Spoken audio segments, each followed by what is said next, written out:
Over 50% of Black Americans are unmarried, and only 2% of Black families in America have a net worth over $1 million. We are on our journey to not only join that 2%, but grow that 2%. Facts. I'm Truvel, creator of Black Wall Street, the board game, with my beautiful co-host. I'm Sinclair, aka the Health Nerd. You can go to our website at them4show.com, our Instagram at them4show, and our YouTube channel at Melanated Married Millionaires in the Making. And welcome to the M4 Show. Welcome, beautiful people. It is day 1, 2, 3. Trace, come on with the multilingual. I see you. Of the $1 Million Marriage Challenge. I'm one of your hosts, Truvel, creator of Black Wall Street, the board game. And of course, I have my amazing queen with us. Please introduce yourself to the wonderful people. Hello, everybody. My name is Sinclair, aka the Health Nerd. Do me a favor, Sinclair. Yes. On the roadcast over there, to make sure our volume is sounding crisp today, go ahead and push that up. Yeah. All right. Now you see the green bars moving on the far left. On the far, right there. You see those bars? That means we're going through. Love to see it. All right. So it has been an amazing 3 days. Right. We're gonna go through it, but we want to know from you all, if you've been here since day one with Lovey and Snooks, Ernie and Rana, go ahead and put inside the chat anything that you've taken away from the challenge. We hope you've had the opportunity to actually go to those workbooks, right? Do the extra little bit of literal homework. But if you haven't, you just been listening, consuming, go ahead and drop inside the comments, who you are, right? Your name, city you are repping, but also go ahead and put anything that you are taking away as an action item for yourself and for your household. Okay. Queen, can we get into some slides? Let's do it. So, of course, the purpose of the $1 Million Marriage Challenge, MDMC, is to help couples create lifelong love and wealth. Whether you've been together for 20 years or 20 minutes, we want to reconnect you with each other. And, of course, we want to see how we can intentionally align your values. Coach T yesterday did a nice deep dive on values, mantra, mission, creed, and the words. LOPs, life operating principles, right? What is the code that operates your life? Queen, why else have we started this challenge? Also to help folks create a strategic plan for how to build generational wealth, right? We are co-hosts of the M4 Show, aka the Melanated Married Millionaires in the Making. So we are all about married couples really being intentional about creating wealth, but also wealth that you can pass down to those future generations. We got to set them up. So that we don't have to all do this, get it from the mud. That's a fact. That's a fact, right? Let's build off of each other's legacy and greatness. All right. So again, as a replay or as a review of what we've covered so far. Day 1, we had marriage and communication and comprehension with Lovey and Snooks. Queen, what is one takeaway that you're hoping either I'm taking from day 1 or you've gotten from day 1 with Lovey and Snooks? Really just to reevaluate, right? We both redid the DISC assessment, the flight assessment this time, and we both got different, highest values or for where we stand in our personality, right? I used to be analytical. Now I'm more in the pilot seat, right? And we actually both tested in the pilot seat. Yeah. So we had the conversation of, that kind of makes sense for where we are in our lives right now, but we now have to do our homework on what does that mean for us? Because we both can't fly the plane, right? That's a fact. There are co-pilots. There are. But I think we need to figure out for us, and again, this is live learning for us for this challenge, is when should Sinclair be the pilot and when should Devon be the co-pilot, and then vice versa. What departments, right? I think that's what we talked about with Lovey and Snooks. There's departments and pillars within your relationship, and there should be a driver or a pilot within those different departments. Yep. All right.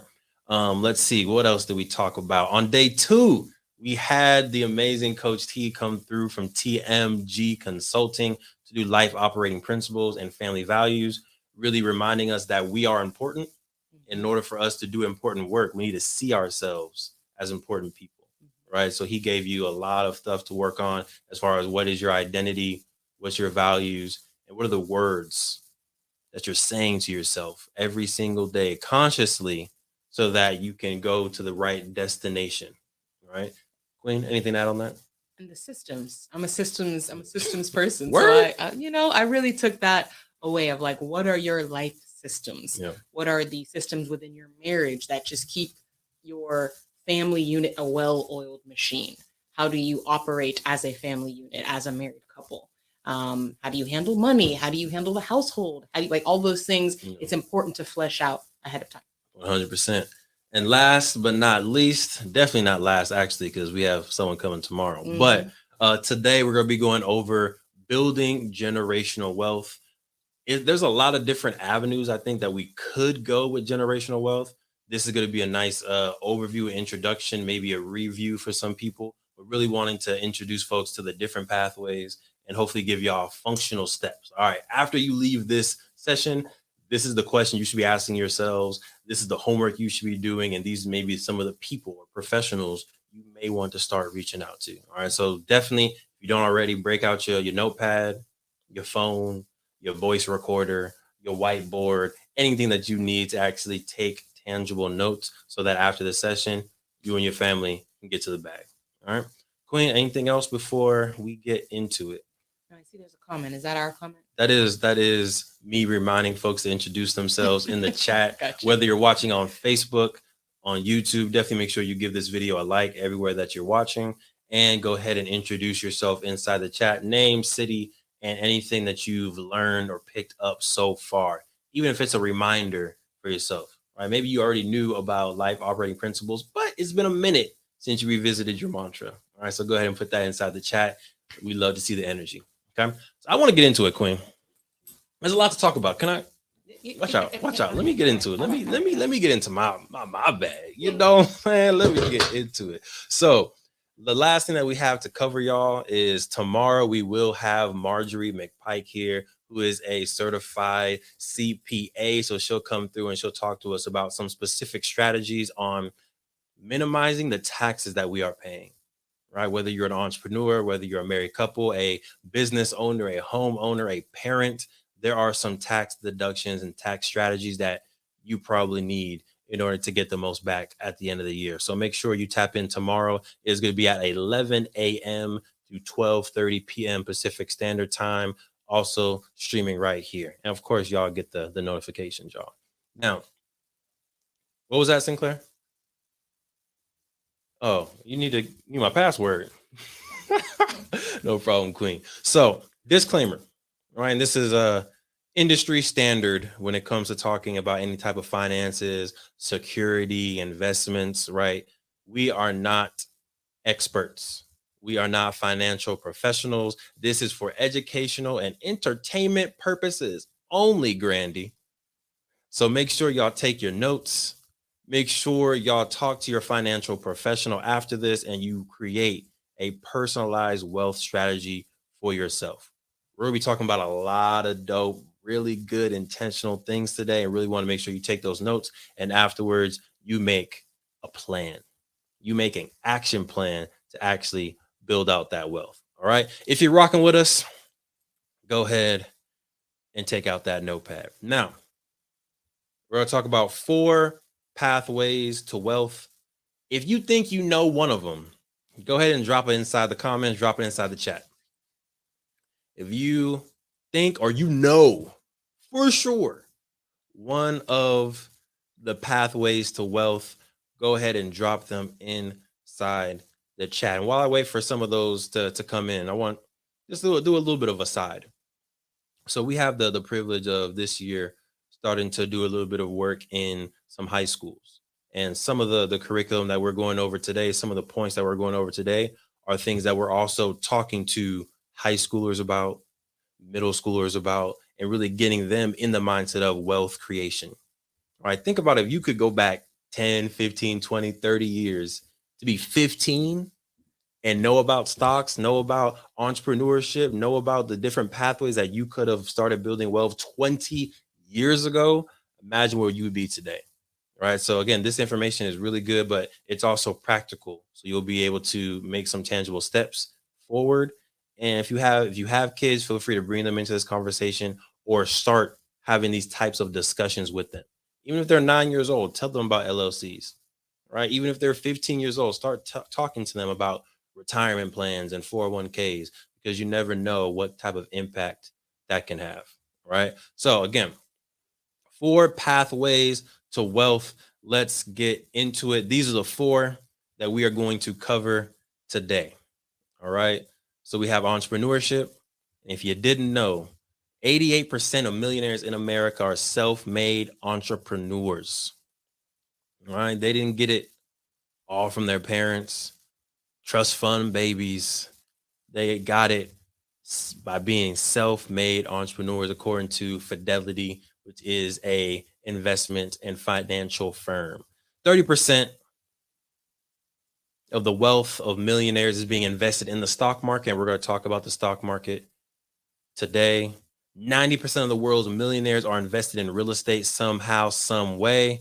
What's going on, Alondu? Welcome back to the party. You're 3 for 3, sir. If we were given a perfect attendance award, you would have it, my brother. Who else is in the building? I know Coach Ash was here day 1 and day 2. We had some Facebook users here day 1, day 2. Feel free as you join to go ahead and introduce yourself. All right. And then lastly, intellectual property. According to the United States Patent and Trademark Office, in 2012, this is a minute ago, but in 2012, there was $112.5 billion made by licensing intellectual property. All right. So we want to get into how you and your family can start to take advantage of some of these wealth strategies. Now, if you don't know our story, I want to talk a little bit about what we do within Play Black Wall Street. All right. So this is, if you don't know, you can go to playblackwallstreet.com, learn a little bit more about what we have going on. But I wholeheartedly believe, and I say this every week almost on our podcast, that every family should have some type of business. Every family, I think, should have some form of income coming in, even if you have a 9-to-5 job. I think in addition to the 9-to-5, you, your queen, you, your partner should also make sure you have a separate entity that's bringing in income that you can pass down to the next generation. That's me. All right. If y'all disagree, y'all agree, put inside the comments. Let me know. I've taken a lot of smoke, a lot of fire for my opinion on this, but I will stand by it. I think every family, especially if you're serious about wealth, should have some type of LLC, corporation, nonprofit, sole proprietor, some business structure outside of your 9-to-5. And what me and the queen have been able to build since about 2000, and technically started in 16, but we really got going in 2018, is Play Black Wall Street. And through Play Black Wall Street, what we do is we offer, of course, this beautiful, amazing family fun board game for people to learn the history of Tulsa Black Wall Street in a fun way, learn the different business structures that they are, right? So when in the game, you start off as a sole proprietor. You then can reinvest in Madam CJ Walker Beauty Salon, or we reinvest in William Dreamland Theater or Uncle Steve's Barbecue, all real businesses that existed during Tulsa Black Wall Street. You can reinvest and take it from a sole proprietor to an LLC, limited liability company. And then once you own all of one market, like all of the barbershops, all of the schools, all of the grocery stores, you then can start making corporations, right? So even in the game, what we wanted to do was we wanted to solve 2 problems. One, the fact that not enough people know about Tulsa's Black Wall Street, right? We even had the privilege of going out to Oklahoma, going out to Tulsa, and even folks out there didn't know or connect directly to the history of Greenwood or Black Wall Street, Little Africa.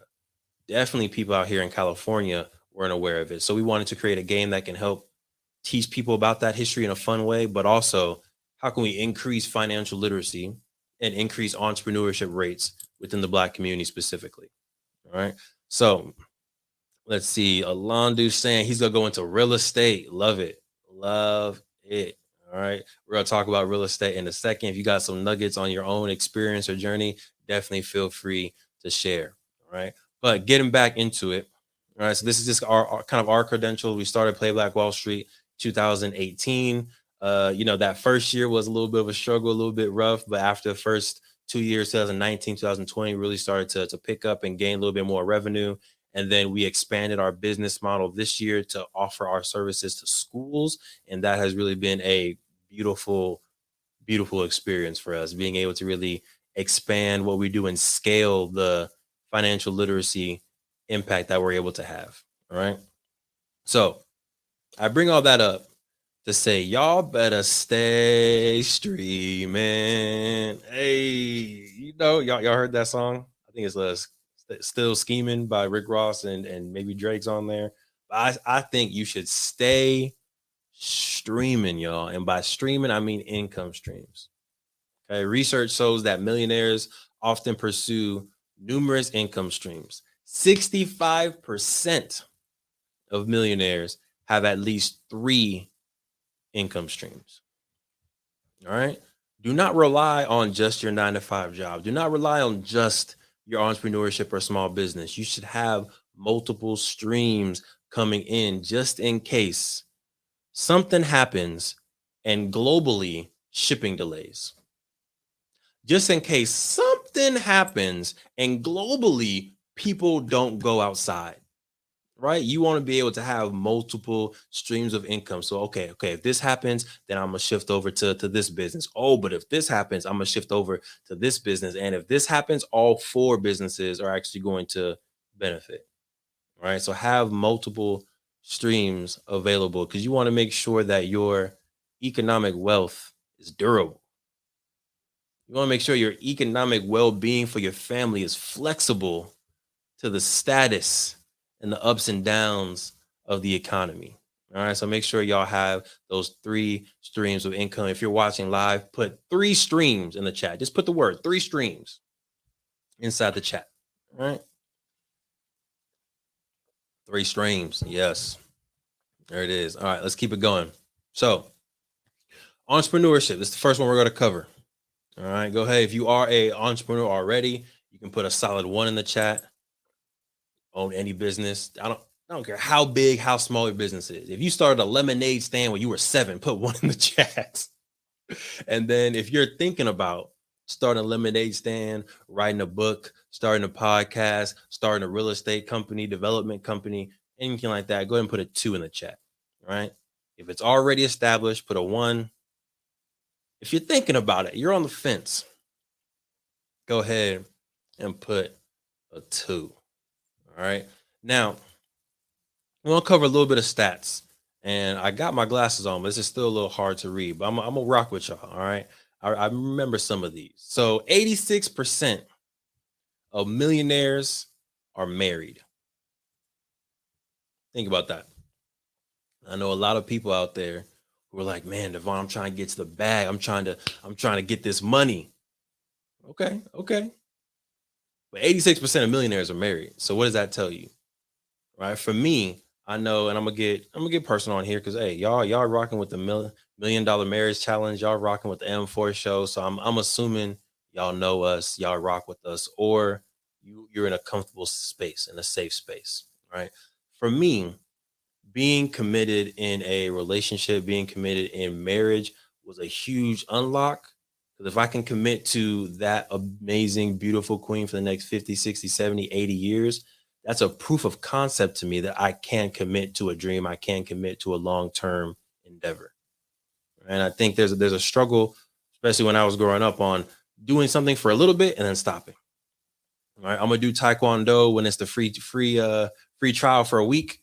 But when there's a commitment, I'm going to stop. I'm going to do boys, what's that called? Cub Scouts, Boy Scouts for a day, 2 weeks, and then I'm going to stop. I'm going to play football for this season, and then I'm going to play track for this season. There was, in my life, no long-term commitment until marriage. And I think that is a huge unlock in life, being able to, again, truly commit yourself to something, to a dream, to a vision, to a person, to a lifestyle. And it's something that, Coach T was talking about yesterday? What is your identity? And are you disciplined and committed to that identity? Okay. So again, 86% of millionaires are married. 62% of millionaires are utilizing a financial planner. They got a coach, Coach T. I don't know if you're watching on the live, but I know you'll watch on replay. They have a coach, Coach T. All right. Wealthy people understand that they need help managing their wealth. All right. If you were to, try to get a six pack next week, if you were to try to, get into your physical peak, you would probably hire a health coach. You would probably hire a physical trainer. All right. If you were to study for grad school, or you studied to get into med school, you would probably hire a tutor at some point. Maybe you would go to a counseling office. You would be coached in that process. But for some reason, and this is something that, me and the Queen are also getting over. We just got our financial planner. What was that? Maybe like 8 months ago. It was a good session. It was a good step forward that someone else is advocating on our behalf and has the expertise to help us reach our goals. But before that, the goal was always, I'm gonna be a millionaire. I want to build wealth. I want to do this. I want to do that. But it's like, Devon, you don't have a wealth coach. Are you really serious about building wealth? All right. So highly encourage y'all. Wealth coaches are more affordable than you may think. And usually they're getting some type of commission off of some of the other services that they're giving you. Right. So it won't be a huge out of pocket experience. We're not promoting any wealth coaches, right? We're just saying in general, find a financial planner and get coaching in things that you are seriously pursuing. Okay. Last that I'll throw out there, and I'm just trying to set the mood. Right. 86% of millionaires are married. Our main target audience is married couples. So y'all are already on track to become a millionaire just by being married and committed to each other. 62% of millionaires have a financial planner. So sometime during this next month, 2 months, or at the beginning of the year, you should be scoping out who can be my financial planner. Where do I get a financial planner at the start of 2023? And then lastly, 66% of millionaires own their own business. They're entrepreneurs like us, like you. They're entrepreneurs, y'all. All right. So I'm just trying to hopefully get you encouraged that you have what it takes to not only have a $1 million business in the sense of, or $1 million marriage, right? $1 million marriage in the sense of its value, in the sense of its commitment, in the sense of its durability, its lastfulness, but you also have what it takes to become a millionaire. All right. Appreciate you. I see Alondu in here put 3 streams. Come on, 3 streams. Much love, much love. All right, let's get into it. So if you do want to start a business, we're going to give you a little bit of a framework. Okay. I'll give you a little bit of a framework and understand that these types of businesses, they do overlap. They can flow into each other. But if you've never started a business before, if you're trying to get a little bit of clarity in what your business is, hopefully this can help you out. Okay. So I've distilled all the different types of businesses there are out there into 3 simple categories. Number 1, we have a problem-based business. All right. So this is typically a service or a product-based business that solves a problem or addresses a need in the community. All right. It solves a problem or it addresses a need in the community. This can be a handyman. This can be a food app. I don't know if y'all remember our food app. That's going to be a whole podcast episode one of these days. A babysitter, which, me and the Queen kind of disagreed on a little bit. Y'all let me know. Is a babysitter, is it a problem? Do babysitters solve problems? Maybe not. I could be wrong on that. It's all good. It's all good. She's still saying no. No, what were you saying, Sinclair? Is a babysitter a business? He said, like the meme and the baby. All right. But babysitting, tax services, right? Every year, A problem is they're taking too much taxes from me, Devon. It's a problem. I'm sick of it. I need someone to solve it for me. All right. Or, of course, a board game company, right? The problem that we're solving as a board game company is the problem of people not knowing about Tulsa Black Wall Street, the problem of the fact that the average African American has a net worth of $17,000, while the average white American has the average net worth of $171,000. It's a problem. The fact that only 2% of married couples have a net worth of $1 million. It's a problem that Play Black Wall Street, that M4 is working to solve. All right. So, one type of business is a problem-based business. You are passionate. You see a problem out there in the world and you want to be a part of the solution. You want to solve that problem. All right. That's the first type. That's the type that I like a lot. That's what we typically do. Right. What factors led you? All right. Great question. And feel free, keep the questions flowing as I have time and as I don't get distracted. I will look over to the chat and I'll answer some of the questions. But what factors led you to finding the right financial planner? Great question. So I'm a huge believer in one, mentorship, and two, learning from the mistakes of other people. Huge. That's why I read a lot of books. That's why I watch a lot of documentaries, because you're able to learn from the mistakes, from the experiences of other people. You can avoid those same mistakes. So one of my mentors of 5 years, and you know who you are. I don't know if you want me to put your business out there, so I'm not going to say your name, but you know who you are. I appreciate you. But this person always had a lot of wealth talks with me, right? And I was kind of fresh out of college, got my first job, and they gave me a lot of nuggets on benefits, on retirement, on real estate, and been just, rocking with them for several years. Now, this year we had a conversation when I was leaving my previous job at the UC and coming over to a different job where the benefits were shifting a little bit. We had like an hour to 2 hour conversation about retirement. And since you're leaving the UC system, which had a great retirement plan, and you're going to this other job that doesn't have the retirement plan, you still need to make sure your finances are good. So then I was like, okay, well, talk to me about how you did it, right? I've been to this person's house. They're living pretty nice, well done. So I was like, talk to me about how you did it. So they were like, we went to this company, and again, this company is not a sponsor, but for the sake of transparency, we'll go ahead and let you know who we use. Northwestern Mutual, all right?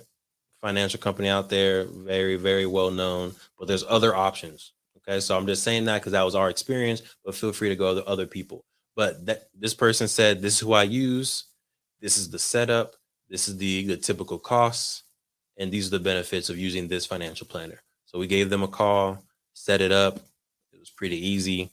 I like that you can go into the portal. You can upload your real estate. You can upload your retirement account. You can upload your checking account. You can upload your stuff so that you can see actively your net worth, right? You have liabilities on this side. You have assets on this side. You have estimated net worth right there up front. It's just a nice little portal, right? So again, main factors. I'm serious about becoming a millionaire. In an active race against my dad, some cousins, and some of my fraternity brothers on who's going to become a millionaire first. And I'm just like, I need a coach. I don't know what y'all doing, but I'm going to get a coach so that I can seriously beat y'all in a respectful, we're all going to win at the end of the day race anyway. Right. So thank you for the question. Feel free to keep the questions flowing, keep them going, but highly recommend y'all get in touch with a financial planner, get in touch with a financial coach. Okay. Second type of business is going to be a passion-based business. All right. So this can be a current hobby, a talent that you have, or your partner has, and you want to monetize this talent. All right. So this can be music, drawing, singing. Maybe you got some poetry bars, writing, gardening, sewing, anything like that. This is maybe something that you do already for free, right? You play video games every single night when you come home after work. How can you make money off of that? Right? You come home and the only thing that you want to do is sew. The only thing you want to do is puzzles. The only thing you want to do is make dances, TikTok dances, or just dances in general. Okay. How can you monetize that though? And in today's economy, I think you can almost monetize anything. And especially if you have the 1-2 duo in your household, right? Maybe one person is the dancer, like Sinclair. Maybe one person is the cook. She's an amazing chef, Sinclair. Maybe one person really loves to organize events, Sinclair. See, she got a lot of talent, y'all. And the other person is business focused. The other person knows how to market. The other person knows how to build websites. The other person knows how to do streaming. Put both those gifts together and monetize your talents, y'all. All right. Coach T talked about ROT yesterday. I don't know if y'all remember what ROT stands for, but it stands for, I'm letting some people maybe put it in the comments or say it out loud in their head for that satisfaction, ROT, right? Return on time. What are you doing with your time? And how is that effort, how is that use of time benefiting your life and benefiting your family's life? Return on time. If you know you're going to be playing video games for 3 hours anyway, every single night, how can you increase your income with those 3 hours of video game play? If you know you're going to read and buy books every single week, how can you make a return on that investment?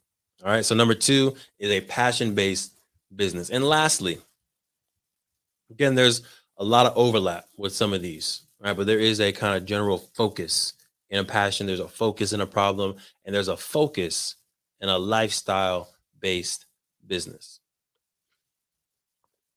This is a business that leverages your current lifestyle and pastimes to make income. Kind of similar to passion-based business, but this is more so based on you are promoting a brand, you are promoting a lifestyle through social media, through blogs, through YouTubes, through podcasts. All right. So some examples of this can be mom blogs, dad blogs. Shout out to Belief in Fatherhood, right? It's a really good vlog that Sinclair is obsessed with. And they've done an amazing job at not just monetizing, because I think sometimes there's other families, I'm not going to say their names, there's other families out there that monetize their family in kind of an unhealthy way. I feel like they do a really good way of showing the real, showing what's happening, but also giving lessons on fatherhood, especially for Black families, but still being able to monetize. So huge shout out to them. But yeah, parenting vlogs, travel vlogs. Y'all see all these YouTubers that are in Bali, they're in Madagascar, they're in Zanzibar, they're in Ghana, and they're just literally living life, traveling with their GoPro, eating food, and somehow they're getting paid for that. All right, so think about what are the things that you just love to do. There's people out there who love expensive cars, so they become influencers within the lane of foreign and expensive cars. There's people who really love food. And this is something that me and Sinclair need to talk about because we love food. We love some food. If y'all know us, we can throw down in the kitchen, but we can also throw down in any restaurant. And we need to figure out a way to make money off of our eating food. I'm laughing, but it's actually serious, Sinclair. All right. So, but there's people out there that literally get paid to travel the world, eat food, write critiques, make videos, and that's their business. That's their life. Right. So think about which one of these businesses do you want to start? You want to start a problem-based business? Do you want to start a passion-based business? Or do you want to start a lifestyle-based business? All right. Now, I want to go over some benefits. All right. Entrepreneurship is great. Entrepreneurship is one of the best decisions that I think I've made in my life. Obviously, second to marrying this amazing, beautiful, melanated, smiling. I feel your eyes, queen. Right. Outside of that, and of course, also join the signal. There's some other stuff. But entrepreneurship, top 3, top 5 decisions. Because of some of these reasons. Not all. There's more. But one, it gave me the opportunity to use my gift and gifts a little bit more. Humbly, I feel like I have a lot of gifts. And I think sometimes when you're in the 9 to 5, you go you work and they're saying, hey, do this. This is your job. This is your scope of work. These are your requirements. These are your duties. Do these things. And it's like, oh, but I'm also good at this. Can I do this? No. Don't do that. Do this. Okay. Okay. And you're happy for a while. But then you're like, oh, but I actually want to do this. Can I do this? No, that's not your job. Do your job. And entrepreneurship gave me an outlet to use some additional gifts that I had to create and to just be more in my purpose. Number two, you get to work with your spouse more. I don't know. We noticed this at the beginning of the global shutdown. The fact that I would leave for work, at like 7, she would leave for work at 6:30 sometimes. We don't get back home until 6 or 7. We spend some time eating dinner together and then we go to sleep. So it was like Monday through Friday, we were spending maybe 3 hours of time together. And to be honest, after a long day of work, you get home, you cook, you eat. Most of that time is watching TV, right? So an hour to 2 hours of that time, we're watching Netflix, we're watching Hulu because we've had such a long, stressful day. We talk a little bit and then we go to sleep. And in the morning, we do it all over again. When we had the global shutdown and she got to work from home, I got to work from home. We were together all day, y'all. It was different. You with your best friend, you with your queen, you with your partner all day. All the jokes, right? The midday walks, the midday exercises and dance sessions. We get to cook more together. We was able to spend more quality time Monday through Friday together. And then something happened for us. Something happened, and maybe have happened to you too. People started to have to go back to work in person. So after spending months, I don't know if it was months with the Queen home, at least weeks, if not multiple months, being able to be with each other Monday through Friday, almost all day, and then going to back to the 3 hours, 2 hours, we were spoiled. We couldn't go back. It was like, oh, I miss you. Oh, I miss you. Oh, these people at the job are irritating. Oh, these people at my job are irritating. It was different, right? So one huge benefit is being able to work with your spouse. The queen now works full time. I'm now full time remote. So we get to spend a lot of good time together. Number 3, you get to work from home, get to work from anywhere. We've had times where we're in Chicago, we're in Charlotte, we're in Atlanta, working. There's been times where I'm in Ghana, working. Right? The fact that we can literally be anywhere in the world and still be building wealth, still be representing the brand. You're in control of your time. Number 5, tax deductions. Whether you're full-time or a part-time entrepreneur, you can start to take advantage of some tax deductions, right? And that's going to be what we cover tomorrow with Marjorie McPike.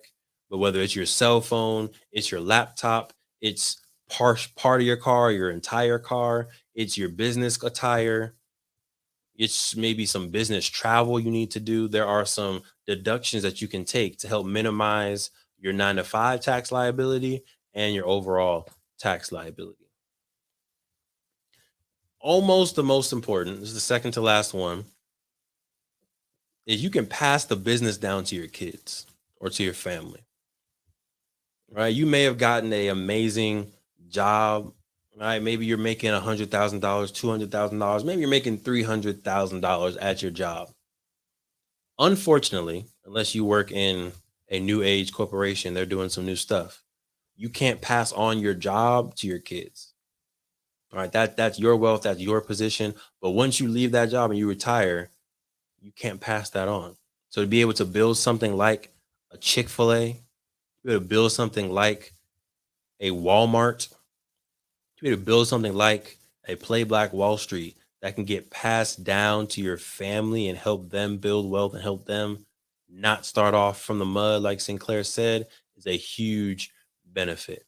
Okay. So if you're watching this live or in the chat or live or on the replay, go ahead and put in one additional benefit that you see with starting a business. All right, what is the benefit of starting a business in your head? And we're almost going to talk about real estate, y'all. We're going to get to real estate in a second, but I want to talk about the hard side of entrepreneurship. No, we're gonna have an honest conversation, y'all. When we first started entrepreneurship, it's like, yeah, entrepreneurship. You're on Instagram, you're on YouTube, everyone's living their best life, everyone's making thousands and millions of dollars. Everyone has an ad on YouTube that can teach you how to make $10,000 tomorrow, right? But then you actually start with entrepreneurship and you're like, no one told me about this other side. No one said it would be difficult. It will be a little bit hard, a little bit of a struggle at times, right? So a little bit of cost of entrepreneurship, you will have to do the work or set up a system. Right? And a really good book is The 4-Hour Work Week by Tim Ferriss, where he talks about how you can create a system and use your time efficiently so that even as an entrepreneur, you can work for 4 hours a week and you can get the results of 40 hours a week. But even with that, you still have to build the system. You still need to put in the upfront work. All right. Work-life balance may be a little bit of a struggle, especially if you're a workaholic like myself. All right. Work-life balance can be a little bit of a struggle. And, friends and family may not understand your hustle, your grind to build a business, and they may not support your business directly. All right. I know sometimes you think, oh, I got this t-shirt company, I got this board game company. If I can just get my 200 family members to order a shirt, if I can get them to order a bracelet, if I can get them to do some health coaching, boom, I'll be good. But sometimes that's not how it works. A majority of your customers will come from outside of your network, right? You may get started with your friends and family. You may get 10, 20, 30 folks, but that's not how you're going to sustain your business. You're going to need to grow outside of that. And then lastly, you are forced to be in the driver's seat, right? When you start working at McDonald's, it's my first job. When you start working at Walmart, when you start working at Nike, Pepsi, when you start working at these corporations, you're almost on autopilot, right? They have their onboarding process. You don't need to set up your retirement account. Really, you need to make an election, right? You need to choose which retirement, but they set up your retirement account. They give you your benefits. They tell you your schedule. They even tell you what you're going to do in this job each day, each week.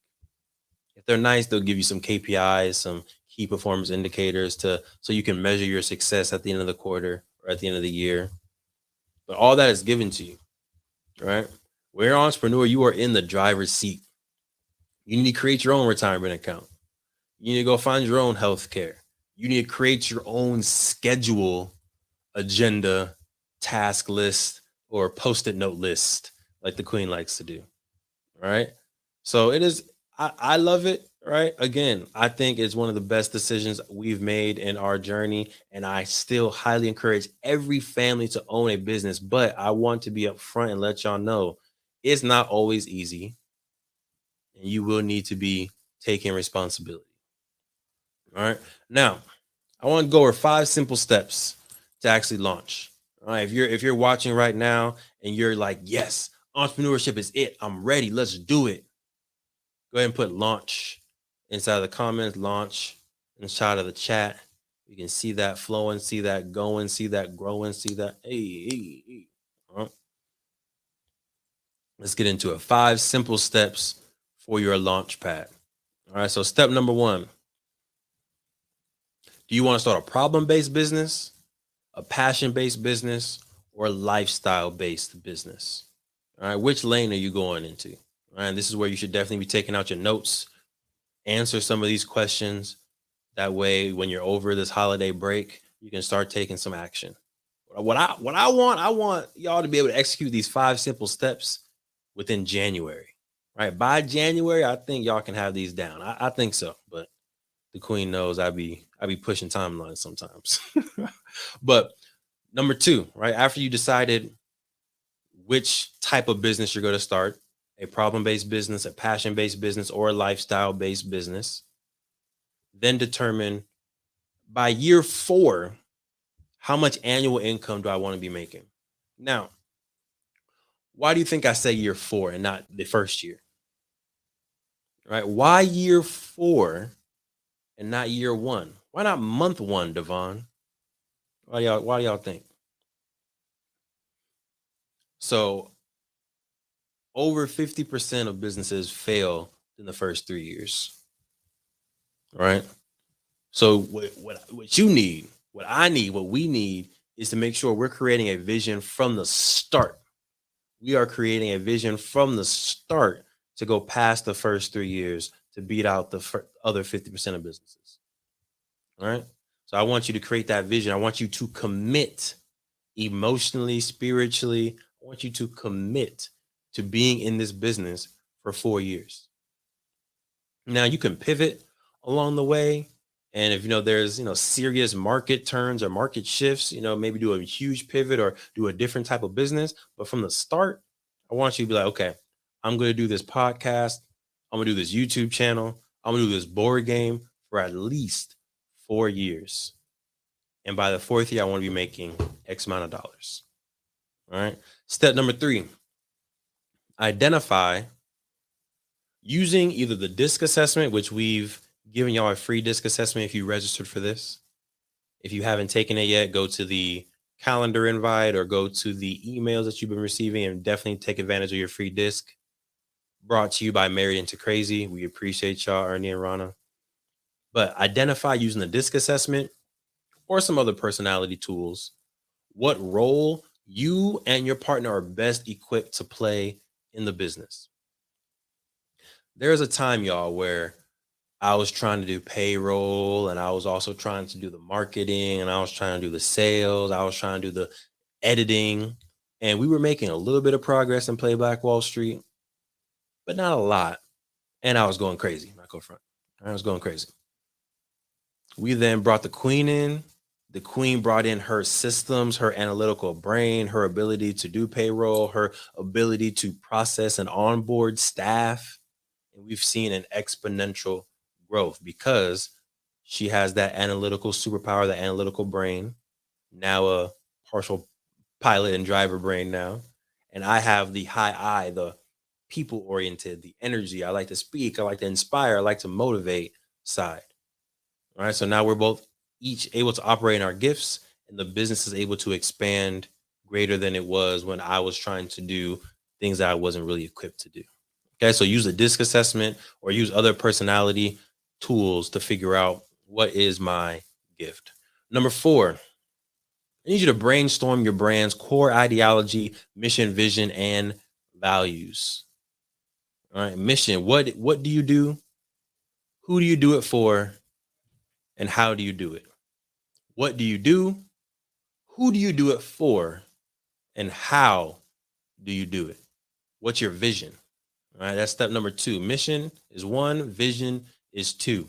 In 10 years, in 20 years, in 30 years, how will your business impact the world and change society forever?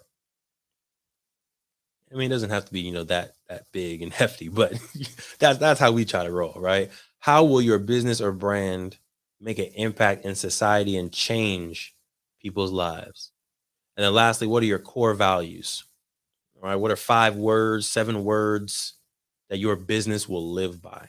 Now, yesterday, Coach T had us go through our mantra, had us go through our creed, right? Had us go through our life operating principles. If you've done that homework already, you can probably build your core ideology for your business out of what your family is going to represent. Now, you can make them align, you can make them parallel. All right, now that's homework that me and the queen still have to do. We have our mission for the M4 show. We have our mission for Play Black Wall Street, but we haven't created our family mantra, our family mission. But just know it will align with the already established mission. So Coach T, looking forward to having our one-on-one session with you and building that out. All right. And then lastly, you need to check availability and reserve your digital real estate. All right. So you can go to Google Domains, you can go to GoDaddy, you can go to what was it? Bluehost. There's all types of places where you can buy domains. Personally, I buy a lot of stuff off of Google. I just like how it works. All right. So you go there, you type in your business idea, right? Melanated Married Millionaires in the making.com. Boom, get that domain, but you can't because it's ours. The m4show.com, get that domain. You can't because it's ours, but you claim your real estate, right? alonduchronicles.com. Go ahead and go get that domain. And then go to your social media, go to your Instagram, go to your Twitter, go to your YouTube, and go ahead and grab your digital real estate. All right. Now, if you are interested in getting additional support in actually launching your business, every Friday at 7 a.m. Pacific Standard Time, we host an accountability call. All right, this is for entrepreneurs who are interested in building their business. You can go to www.launchitcommunity.com and you can register for free for this accountability group. Now, it's free because we love y'all, because this is the $1 Million Marriage Challenge, and we want to give y'all as much value as possible. All right, so go to www.launchitcommunity.com. There is a book that also is available. That's not free. You got to pay for the book. Now, you got to invest in something, y'all. All right, you got to put a little bit, sow a seed. You can go ahead and grab that book. That book was written by myself in 2021, and it goes through the 7 easy steps to launch a business in a little bit more detail than we did in this simple 5-step guide. Okay. Queen, how you feeling over there? I'm good. You almost ready to talk to these people about real estate? Yeah. Okay. So I'm gonna speed through these slides because I want y'all to get to real estate because the Queen got some good stuff. But real quick, intellectual property. There's 3 different types of intellectual property. Not going to have time to go through all of this, right? But this is just an introduction. There's a copyright, which gives you the right to copy, distribute, or use for economic gain a digital or physical product. This can be music. This can be a book. This can be a movie. This can be a song. You own the copyrights to it. And you can license that copyrights to different organizations like a Spotify, like the AMC movie theater, like YouTube, in order for them to make money. There's a trademark.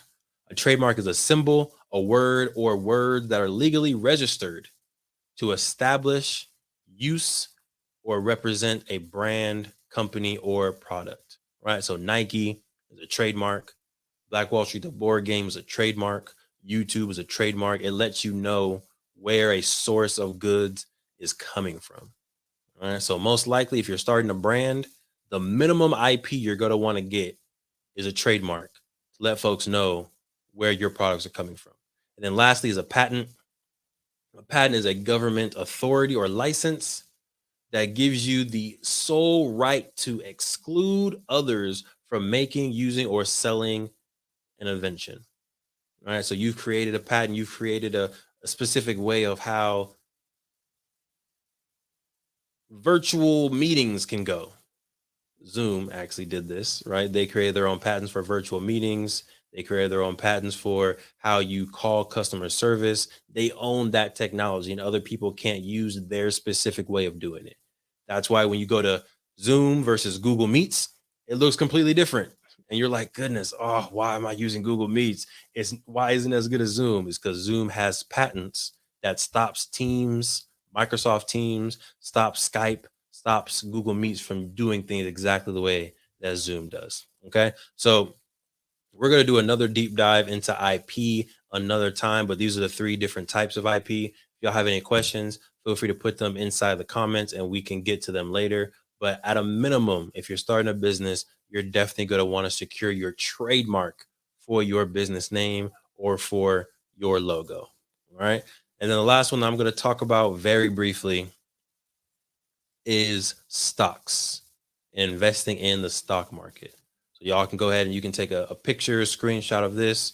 But there's 4 different ways, primary ways. There's different life insurance and all types of other stuff, but these are kind of the 4 primary ways you can invest in the stock market. There's bonds, which are more like a loan, an IOU to the government or to a corporation. There's stocks and shares of individual companies like a Nike, like a alphabet company, aka Google, like a Tesla, and you buy one share, you buy thousands of shares in that particular company, and now you have ownership. There's ETFs or index funds where you can buy one share of that index fund and you're invested in several different businesses.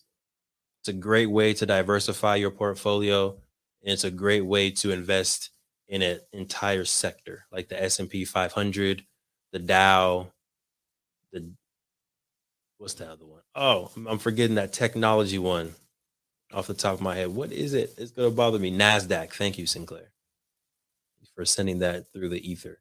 All right. And then, of course, there are mutual funds. This is a pool of money that's actively managed by investors, and they go out and they find things to invest in, whether it's real estate, whether it's different funds, whether it's index funds, whether it's companies, but they're actively controlling where your money goes. Okay. Again, at another time, I guess I spent way too much time talking about entrepreneurship. But I love it so much, y'all. But go ahead and take a picture, take a screenshot of this, the different types of securities that there are, and maybe some pros, some cons, some differences between them. Okay. I'm rushing a little bit because I definitely want to make sure Sinclair has time to get to her slides. We will do a deeper dive. This isn't the last challenge. This isn't the last time you can engage with us. If you want to learn more about IP, stock market, anything like that, definitely make sure y'all tap into the M4 show on a weekly basis. And of course, like and subscribe to our YouTube channel so that you can get more information and notification when we have a new episode. Now, we are looking for a stock market expert to be a guest on our podcast.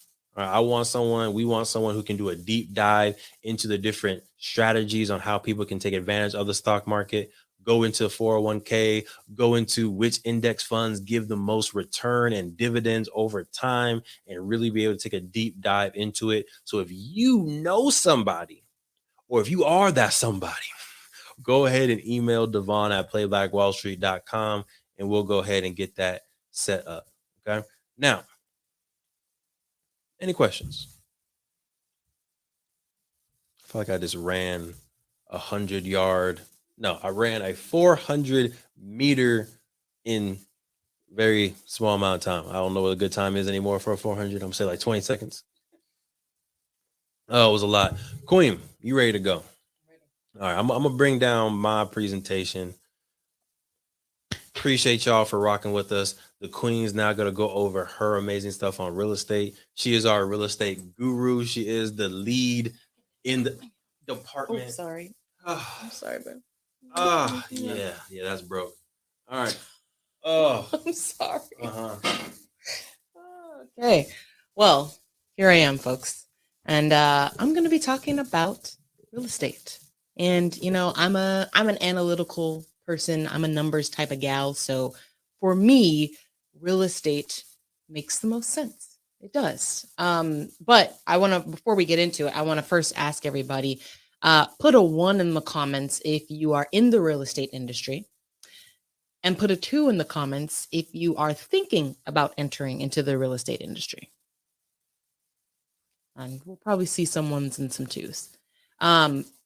The catch is that this is a trick question, because regardless of whether you are actively in the industry or thinking about it, everybody is in the industry of real estate. Whether you are owning your property, whether you are paying rent, you are in the business of real estate, which is why I personally really think that it is a good investment for everybody to make, because everybody needs it. All right. So let's jump into it. Thank you. You want me to do this? Okay. Your hand is broken now. Mm-hmm. Okay. How do I make it? I don't want this. I want bigger. 2 more to the right. Okay, perfect. All right. So let's first talk about why you should invest in real estate. I'm going to break down a couple of reasons. One, Devon already mentioned it, but 90% of millionaires are invested in real estate. I'm going to run that back 1 more time. 90%, 9 out of every 10 millionaires are invested in real estate. What does that tell you? There is a reason why most of the world's millionaires are invested in real estate, because it is a sound investment. It is a need-based sector. So as I mentioned again, at any given point, doesn't matter what's going on in the world, whether we're in a pandemic or whether we're in a depression, whatever it is, people need a place to live because we need to exist. And so people need a place to live. So it is a need-based sector. It will always be needed. It's almost a guaranteed appreciation. And by appreciation, I mean it will gain value over time. If you think about your grandparents, right? If you have grandparents who own their home or have bought a property at some point in their life, ask them how much they paid for that property. Okay. It is going to be pennies to a dollar for what properties are worth today, right? They probably paid what, $50,000 or something, if that, for a property. Whereas today we live in California, you're looking at like $500,000 plus for the average property. And not for the average is probably much higher than that, but even for the lower range, right? It's like 500,000. Like, that's a crazy appreciation. So think about if you had bought something at $50,000 and it's now worth 500,000, how much money and net worth, right? How much money you have access to, how much equity you have built in the real estate market. So it may not be a short-term, right, guarantee of appreciation, because the market does go up and down. But if you look at the period of time over one generation, so from you to your children, it is almost guaranteed to appreciate in value. So again, if you're in here, we're in the long game, right? We're in it for generations to come. Real estate is a very good investment to pass down to future generations. Perfect segue into the last reason why you should invest in real estate. It's something that can be easily passed down to future generations, right? Property is something that you can pretty easily say, I want this to go to my children. I want this to go to my children's children, right? You can pretty easily say that with whoever owns it, but also like in a will or a trust, you can say where you want your properties to go. So it makes it a very easy way to create generational wealth. Shout out to us in our first property that we purchased, taking our little picture. We're very proud new homeowners. All right, so now let's jump into different real estate investing strategies. Some of these I'm going to go into a little bit of a, I don't want to say deep dive. This is really an introduction to all of these. And of course, the same disclaimer goes here. I'm not a real estate expert. I'm not a real estate agent. I'm not a broker, anything like that. I'm just providing you information that I have learned thus far. And so these are the strategies that I am aware of. Buy and hold, fix and flip, the BRRRR method. And if you're wondering what that is, make sure you stick around. Wholesaling and REITs, okay, or real estate investment trusts. So let's jump into it. The first one we're going to go into is buy and hold. And this is basically what it sounds like. You're going to acquire a property and then you're going to hold on to it to build equity. And so this can allow you to do a couple of different things to actually make money from this property. One, you can rent it out. So now you're getting monthly cash flow from someone renting your property from you, right? They are now paying. I think we've all paid rent at some point in our life. You are now going to be on the receiving end of that rent. Someone is going to be paying you to live in the house that you own. You can live in it yourself. Now, that's not typically going to provide any type of immediate return. However, you can still build equity, especially if you buy your property in the right area.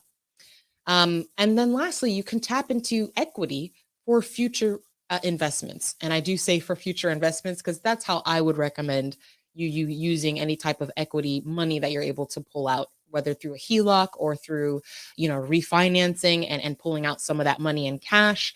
I think it's best to keep the investments going, right? Keep it going, use that money to get another property. But these are some of the ways that you can take advantage of the buy and hold method. The next one we're going to go over is the fix and flip. And sorry, before I go into fix and flip, one of the things that I also want to talk about with buy and hold is the advantage, or one of the benefits is that you You now own this property, right? You may have a a 30-year mortgage, right? Or a 15-year, $30 mortgage. Sign me up. But you may have a 15 to 30-year mortgage, but after that, you now own this property. You can pass it down as you please. You can rent it out to who you please. You can rent it out to family. You can, put it on the market. You can do whatever you want, but you own it, and you own it outright. So that's one of the benefits. The next method we're going to go over is fix and flip. Now, I don't know about y'all. I was one of those interesting children who loved to watch like renovating shows like Trading Spaces. The other ones are escaping me, but they would basically like renovate homes. And I used to love watching those. So if you are like me and you like to watch those type of renovating shows, this is typically the method that they're using. Joanna and Chip Gaines, whatever their show is called, they do this, right? Where you find a property that needs to be renovated, you renovate it to build equity. And that just means basically that you are putting money into it so that it is worth more, right? When you redo the kitchen, when you add new cabinets and marble counters and, new hardwood floors and you paint it, right? All of those things add to the value of that property. And what that basically is just, what would someone pay for it, right? And typically someone would pay more for a house that is renovated. So that is how you increase the value of the property. And in this specific investment strategy, then you sell the property, right? So in this strategy, there's not necessarily long-term ownership involved. It's more short-term ownership where you buy it, you only really own it during the renovation period, and then you sell it. Now, this is more of an active investment strategy because, again, you do, have to renovate it. So you're going to need to be involved in that process at some point, whether you're actively doing the renovation or whether you are hiring someone, a general contractor, to handle that, but you still need to be involved in that in some way, shape, or form. One of the benefits, though, is that your return on investment does come a little bit quicker, right? You don't have to wait 30 years or you don't have to wait a generation for that equity to build up because you are kind of forcing that equity on the property.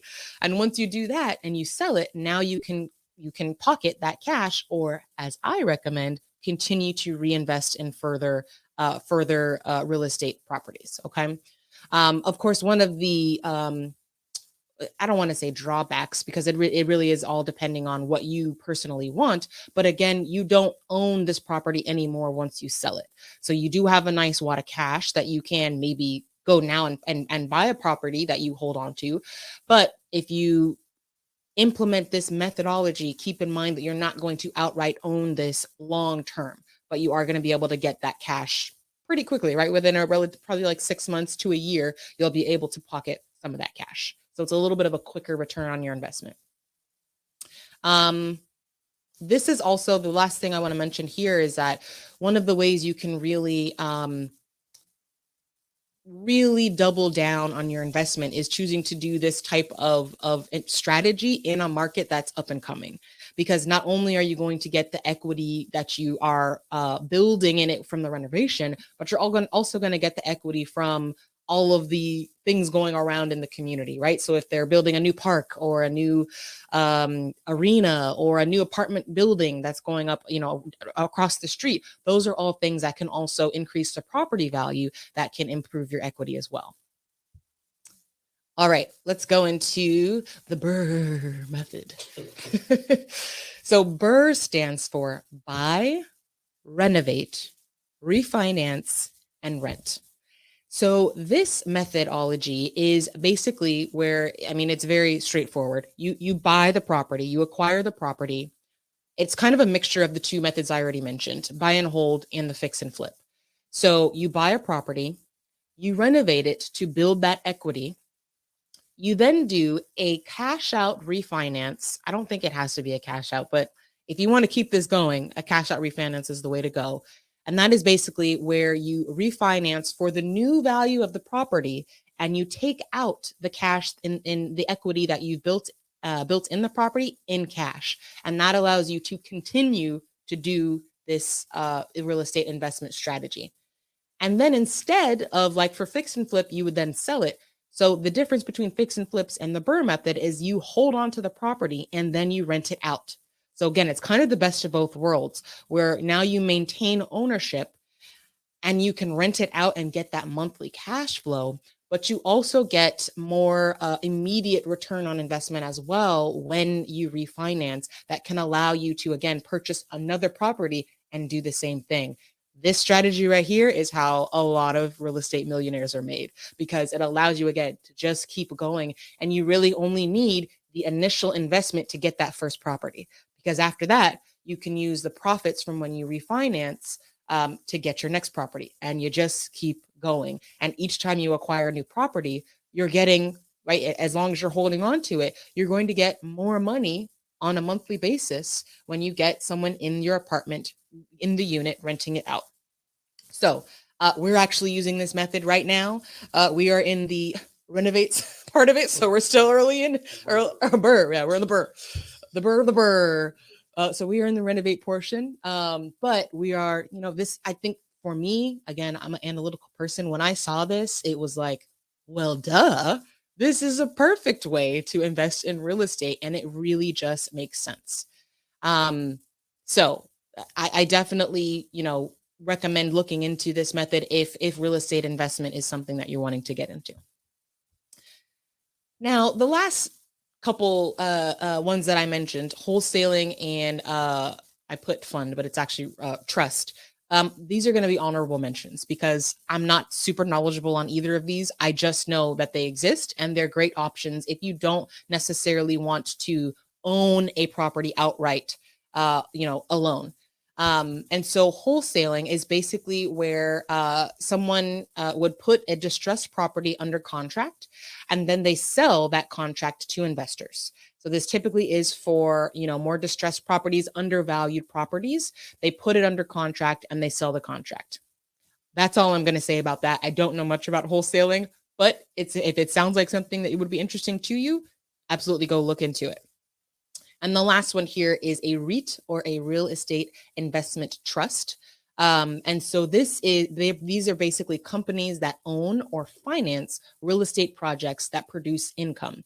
So you can invest and own a part of this trust so that you now get dividends whenever these properties produce income. So that is a way to invest, again, in part of a company that is doing this process, and now you get dividends from that company. So again, you're still in the real estate business, but not quite owning the properties and buying the properties outright. So if it's a little bit intimidating for you to go into the real estate business, this is another way you can still be in the industry and make money from it. Okay. So the last thing I want to talk about here are the different types of properties that you can invest in. So there are single family homes or single family properties, and those are what they sound like, right? A building or a house or a unit where one family can live. And that can be a standalone house, like with a picket fence in the yard, right? It can also be a condo. It can be, some apartment buildings actually are individually, all of the units are individually owned. So that would be considered a single family home. There are multi-family units or multi-family homes, and that is anywhere from a 2-unit to a 4-unit. So, if you're driving down the neighborhood and you see those houses that look like they have 2 doors, right? Two driveways in them, they're a duplex or a triplex or quadplex, 2-unit, 3-unit, or 4-unit. Those are considered multi-family units. A real estate hack that a lot of people, and especially a lot of big time millionaires say that they use to enter into the industry is basically a house hack where you own a multifamily, you live in one of the units, and then you rent out the others and allow the profit, the monthly cash flow from the other units to pay your mortgage. So if you're thinking what I'm thinking, you're basically living for free. Okay. And that's how a lot of people get started in the real estate game is, think about how much money you would save if you did not have to pay rent or a mortgage. If you could live for free, that is typically one of our largest expenses is rent or mortgage. So if you could eliminate that, think about how much money you'd be able to save to continue to reinvest. So That's definitely a hack that you can use. And one of the great things about both single family and multi-family homes is that you can there's a lot of programs out there that allow you to acquire these properties for a low down payment, or no down payment at all. Right there, I think Bank of America just started a whole project, a whole initiative right now where they're allowing zero down payment. They have a whole zero down payment program that you can look into. There are stipulations with that, but it's a good option to look into. And you can do the same thing with multifamily homes. There's also FHA loans where you only have to pay 3.5%, right? Typically, the standard is like 20% down. That is a very big barrier for a lot of folks to enter into the industry. One of the cool things about the single family and multifamily homes, if you're going to occupy it yourself, is that you can use an FHA loan and only pay 3.5% down. And now, again, you can house hack where you live in one of those units and rent out the other 1, 2, or 3 units. Allow that rent to pay your mortgage. Something to think about. And lastly, there are commercial properties. So that's typically anything larger than 4 units is going to be considered a commercial property, as well as hotels, any businesses, right? Hotels, office buildings, storefronts, apartment complexes. Those are all considered commercial properties. And so those typically have a large cash flow. You think about like a big office building, they're going to be paying a lot monthly, right? Because they're making a lot of money monthly. As well as like apartment complexes. If you have a 12-unit apartment complex and all of those 12 units are full and paying monthly cash flow, that's a good amount of cash flow. However, one of the caveats about commercial properties is they do usually require a little bit more of a down payment. So, it might not be something to go into as your first property, but definitely something to work up to, something that we definitely hope to work up to. Yeah. Okay. So that's all we're going to really cover for real estate. Hopefully that gave you a little bit more clarity. We're not going to do a super deep dive. It's like an introduction, some things for you to think about. Maybe you learned a new method of investing that you didn't know before. But the main takeaway that I want you all to leave from this real estate section is that we are all in the real estate industry. So you might as well be on the profiting side of the business. I'm just saying.